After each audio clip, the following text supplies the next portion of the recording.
Марија Димовска, крајот на 2024 го обележа со злато. Златен медал, со тоа се круниса и со титулата светски првак, првиот од Македонија, а воедно и првата жена светска шампионка во кикбокс од вако светската организација. Исто така и оваа година ја започна со злато, односно на Атина Челендж Европскиот куп во Грција, кој што се одржа на 2 февруари оваа година, повторно го освои златниот медал во дисциплината лоу кик до 60 килограми. Утрово сум во доста пријатно друштво, со мене се двајца шампиони, Марија Димовска и незиниот тренер и татко Александар Димовски. Добро утро на двајцата. Добро. Марија, до последен момент неизвестно беше дали ќе учествуваш на Европскиот куп во Атина. Какви се импресиите и впечатоците? Каква беше борбата? Па да, до последно не знаевме дали воопшто ќе одиме во Атина. Кога одовме не знаевме дали ќе бидеме до 60 или до 65 килограми, во последен момент испадна да се пријави друга противничка до 60 килограми и борбата беше добра. Од моја страна искрено бев доминантна, бев опуштена со оглед на тоа дека немав во борба влезено веќе неколку месеци, имав пауза од октомври.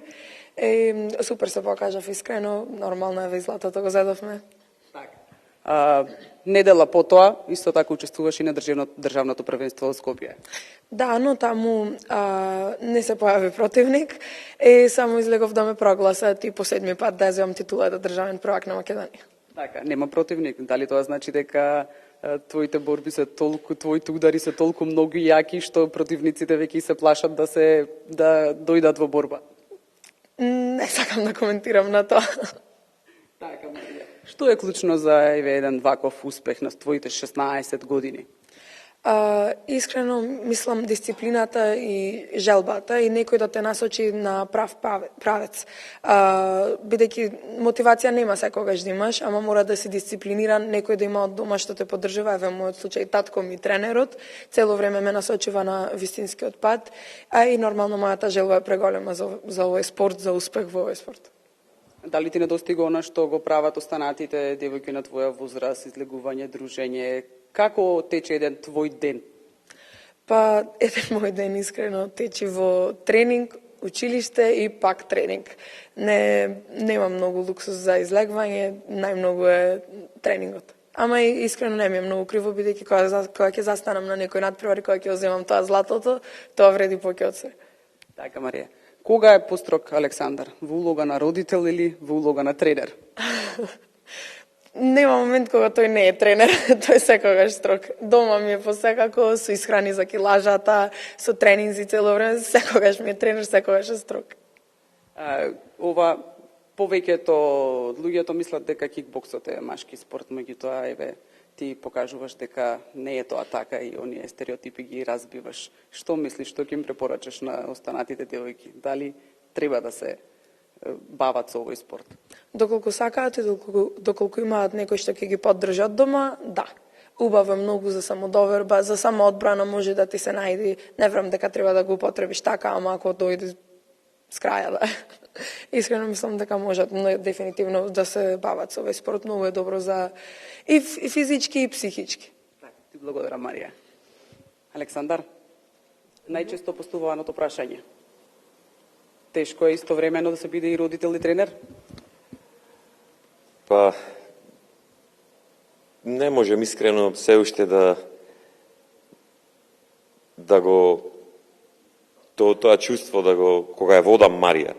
Не можам се уште да преминам меѓу родител и тренери, се уште и јас имам голема трема пред незините борби. Меѓутоа со време, со искуство, со се повеќе борби, се средват некако именците.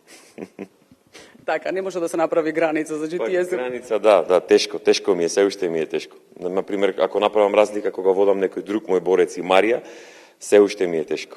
Ударите повеќе болат. Морам да признам дека се уште е тешко. Како клуб учествувавте на државното првенство и од тому се вративте со доста освоени медали. Да, на 9 во недела беше државното првенство. Помина во една прекрасна организација со околу 400 борци, до сега едно од најдобрите и најбројните првенства кое го организирала Кикбокс и Мај Тај федерацијата. Ние учествувавме со 16 надпреварувачи, донесовме 11 медали, од кои 5 златни, 4 сребрени, 2 бронзи. Имаше доста дебитанти, некои од нив и на првото дебитанско надпреварување освоија златни медали. Така да ние како клуб сме доста задоволни од сите дечки, без разлика дали освоиле медали или не освоиле. Сите се покажаа во добро светло и нормално со натамошна работа ќе се подобруваме. Така, на тамошна работа, кои се плановите за оваа година? Добро ја започнавте, да се надеваме дека така ќе се движи во тој правец и во следните месеци, но кои се плановите? Па да, значи ние имаме буквално секој месец меѓународни надпревари. До оваа година Европското првенство за јуниори, на кое Марија ќе учествува во Португалија ето оваа година. И значи секој месец има меѓународни надпревари. Значи сега на 20 февруар сме на Европски куп во Пловдив, во март сме на Светски куп во Италија, во април Европски куп во Сараево, во мај Европски куп во Загреб, во јуни Светски куп Будимпешта, па крајот на август, почетокот на септември е Европското првенство во Португалија. Значи буквално сме нон-стоп во акција. Така, ние ќе останеме да ги следиме вашите успеси. Се надеваме дека првенството кој што ќе биде во Португалија, рековте, оваа година дека Марија повторно ќе се врати со златен медал и повторно ќе гостува кај нас во емисијата. И Бране, како што велат, ако по утрото се познава денот, по првите месеци се познава годината, по успесите во првите месеци, па се познава и се најава за следните успеси во текот на годината, кои што ќе ги очекуваме од Марија и од незиниот тренер Александар.